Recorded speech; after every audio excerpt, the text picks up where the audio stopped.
প্রতিবন্ধকতা তো বাংলাদেশের নারীদের হাজারোটা আছে।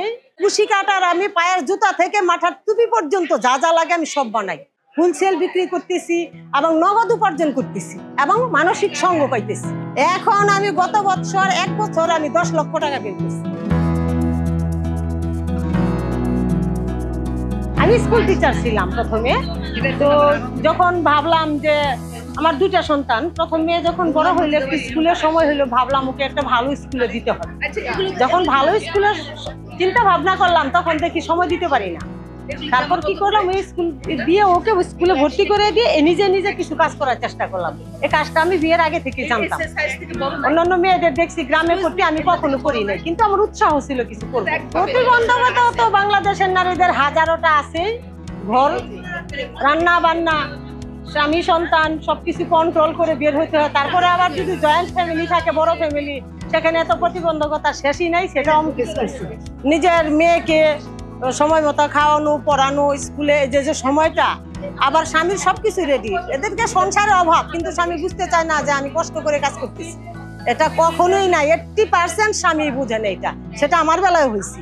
কিন্তু অভাব আছে সংসারে, অর্থের দরকার, কিন্তু সে অর্থ কিভাবে যে উপার্জন করে দিবে সে সময়টুকু সে আমাকে দিতে চাইতেছে না। কিন্তু অর্থের দরকার, সে অর্থ মানে নিজে নিজে করতে পারতেছে না, সংসারকে কন্ট্রোল করতে পারতেছে না। আমার যে সাহায্য দরকার, কিন্তু সে সাহায্য চায় তার সবকিছু রেডি রেখে, কিন্তু সেটা তো আমি সময় দিতে পারি। আমি তো মানুষ একটা এবং সময় সীমিত। দিনের কয়েক ঘন্টা সময় কাজ করা যায়, সারা রাত তার কাজ করা যায় না। আমি ওইগুলা মোকাবেলা করে আসছি এবং মেয়েকে ভালো স্কুলে পড়িয়েছি। আমি এখানে কুশি কাটার আমি পায়ের জুতা থেকে মাথার টুপি পর্যন্ত যা যা লাগে আমি সব বানাই। মেয়েদের কানের দুল, হাতের চুড়ি, গলার গহনা সব কুশি কাটা দিয়ে আমার। আমি কাঁচামালগুলো প্রথমে সুতা সংগ্রহ করি, আমি সদরঘাট থেকে কিনি। যেহেতু আমি কেরানীগঞ্জ, সদরঘাট থেকে আমি সুতাগুলো সংগ্রহ করি। এবং ওরা যারা গাজীপুর, যারা বাহিরের বায়ারদের কাজ করে, ওদের কাছ থেকে কিছু রিজেক্ট সুতাও নেই। মানে সুতা ফ্রেশ, ওদের কাজ হয়ে যাওয়ার পরে যে ওয়েস্টের সুতাটা থাকে, মানে বাড়তি সুতাটা থাকে, সেটা আমি সংগ্রহ করি একটু কম দামে।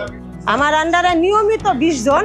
আর যখন আমার বাহিরের কাজ করে, যেমন এখানে আমি একটা স্যাম্পল করতেছি, এই কাজটা 4 লক্ষ পিস ছোট ছোট ফুল, এই যে এখন বৈশা বৈশা যেটা দেখলেন করতে, এটা হইলে আমি মনে করেন যে আমি এজেন্টদের দিয়ে দিব। আবার আমার আন্ডারে আবার মেয়ে আছে, ওদের আন্ডারে 30-40 জন।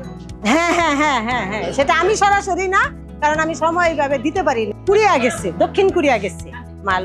ওরা যে গাউনের মতো ড্রেসটা পরে, ওইখানে বুতামটা কুশি কাটা দিয়ে বুতামটা সম্পূর্ণ কভারিং করছি এবং গাউনের চতুর্পাশে কুশি কাটা দিয়ে কাজ করা হয়েছে। অনলি 150 টাকা। এখন আমি গত বছর 1 বছর আমি 10 লক্ষ টাকা বের করছি। মেয়েদের পড়াশোনা কমপ্লিট করে আমার বড় মেয়ে বললাম যে ম্যাথমেটিক্সে অনার্স, ঢাকা ইউনিভার্সিটি। ও আইএলটিএস করছে, বাহিরে যাবে। সম্পূর্ণ আমার স্বামীর কোনো অবদান নেই এর পিছনে। সম্পূর্ণ আমার এই বিজনেস এবং আমার মানে মেধা, আমার চিন্তা উপকার হচ্ছে। একদিকে যেমন টাকা আসতেছে, অন্যদিকে আমি যে মেয়ে মানুষ, মহিলা মানুষ, শিক্ষিত মানুষ, আমি সেই গ্রাজুয়েশন কমপ্লিট করছি 92 সালে। আমি তো কোথাও বেরোইতে পারতেছি না যদি এখানে না বের হই। চাকরি করতে গেলে সন্তান মানুষ হইতো না, সেই হিসাবে চাকরি করলাম না। এখন বড় বসে থাকলে আমার মনও নষ্ট, টাকাও পাই না। হোলসেল বিক্রি করতেছি এবং নগদ উপার্জন করতেছি এবং মানসিক সঙ্গ পাইতেছি। তাদের জন্য আমার পরামর্শ যে ঘরে বসে না থেকে যার যা শক্তি আছে, যার যার চিন্তা আছে, সেটা নিয়ে সেই দিকে সে ইনভেস্ট করুক, নেমে পড়ুক। এটা আমার নতুন উদ্যোক্তাদের জন্য আশীর্বাদ স্বরূপ পরামর্শ।